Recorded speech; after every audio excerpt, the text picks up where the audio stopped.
Le Livre du ciel, tome 19, 7 septembre 1926. Comment Dieu possède son trône, son palais royal, sa demeure stable et fixe. La divine volonté est soleil. La volonté humaine est une étoile formée par la pointe des rayons du vouloir suprême. J'allais reprendre mon envol dans le suprême vouloir pour faire ma visite habituelle dans le royaume de la divine volonté et m'étendre à l'intérieur de ses frontières afin de laisser mon je vous aime, mon adoration, mon remerciement retentir en chaque chose créée. J'étais sur le point de faire cela lorsque je me dis « Si Dieu est partout, pourquoi prendre mon envol dans le divin vouloir pour atteindre la hauteur des cieux devant la suprême majesté, transportant toutes les volontés humaines des générations dans mon petit giron pour faire mon acte de suggestion, d'amour et d'abandon pour chaque volonté rebelle, afin de conquérir la divine volonté et de l'amener à venir régner sur la terre, dominante et triomphante, parmi les créatures. Puisqu'elle est partout, je peux aussi bien le faire d'ici. Je pensais à cela lorsque mon doux Jésus se manifesta en moi et me dit « Ma fille, regarde le soleil. Sa lumière descend et couvre la terre entière, mais le soleil demeure toujours en haut, là où il est, sous la voûte des cieux, avec toute la majesté de sa sphère, en Seigneur qui domine sur toute chose avec sa lumière. Mais même sans descendre, il donne les mêmes effets. Il communique les mêmes bienfaits au moyen de ses rayons, comme s'il descendait lui-même de la hauteur de sa sphère. D'ailleurs, si le soleil descendait de sa hauteur, étant donné que la terre est beaucoup plus petite et que les créatures sont incapables de supporter une lumière si grande, il brûlerait et éclipserait tout avec sa lumière et sa chaleur. Mais puisque les choses créées par moi ont une similarité avec le sein de miséricorde de leur Créateur, le soleil reste en haut en répandant ses rayons pleins de bonté, d'amour et de bienfaits pour la petite terre. Si c'est ce que fait le soleil, image de la véritable lumière du soleil divin, à plus forte raison le soleil de lumière, de justice et d'amour de Dieu. Ma majesté ne s'éloigne pas de la hauteur de son trône, mais demeure toujours ferme et stable à sa place dans son céleste palais royal. Et mieux que le soleil, elle émet ses rayons infinis qui transportent ses effets, ses bienfaits, et communique sa vie même comme si elle descendait vers ceux qui veulent la recevoir.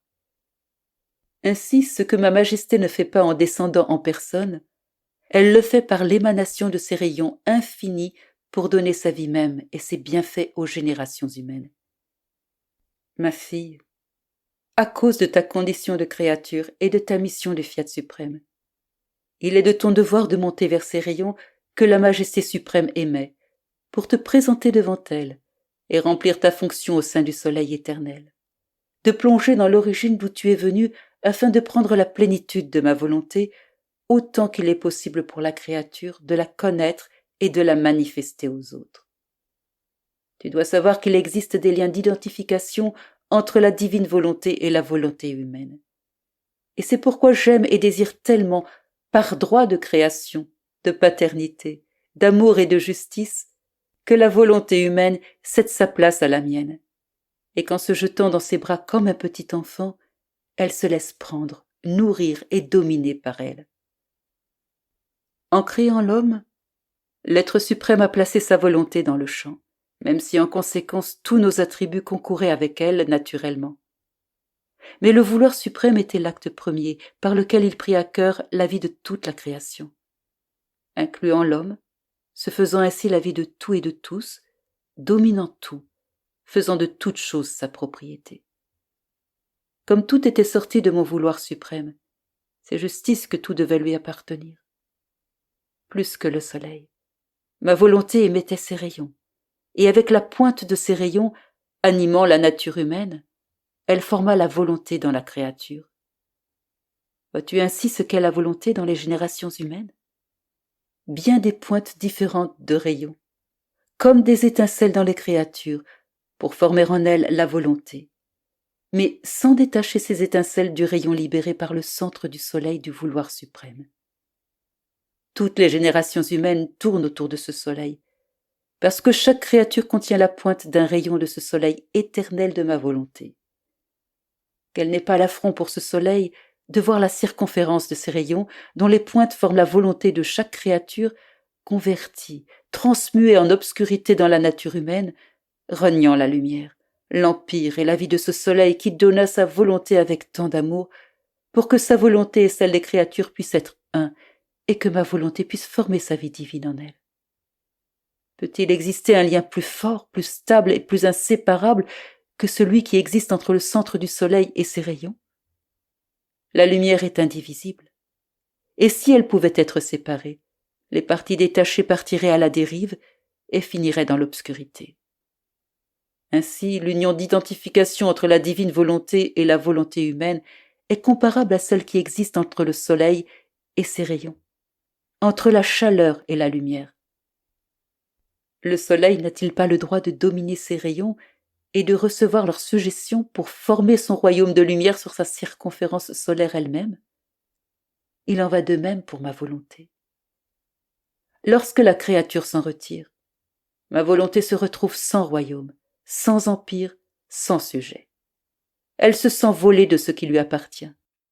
Chaque acte qui ne dépend pas de notre vouloir est une déchirure, un vol de sa lumière. Et en voyant que l'on a volé sa lumière pour la convertir en obscurité, ma volonté souffre plus qu'une mère qui voit le fruit de son sein lui être enlevé. Non pour lui donner la vie, mais pour le tuer. Ainsi, les pertes que souffre ma volonté lorsque la créature n'est pas unie à son centre et ne vit pas du vouloir de sa lumière sont des pertes divines et d'une valeur infinie. Les maux pour les créatures, la laideur qu'elles prennent, sont incalculables et indescriptibles. Ma volonté reste sans royaume dans les créatures, dépouillée et sans héritage, sans aucun droit à quelque bien que ce soit. Par conséquent, rien n'est plus important, rien n'est plus grand que ma volonté qui rétablira l'équilibre, l'ordre, l'harmonie, la ressemblance entre le Créateur et la créature. C'est pourquoi je veux faire savoir ce que sont la divine volonté et la volonté humaine, afin qu'elles puissent être réconciliées, et que ma volonté puisse acquérir son royaume et les créatures retrouver tous les biens perdus.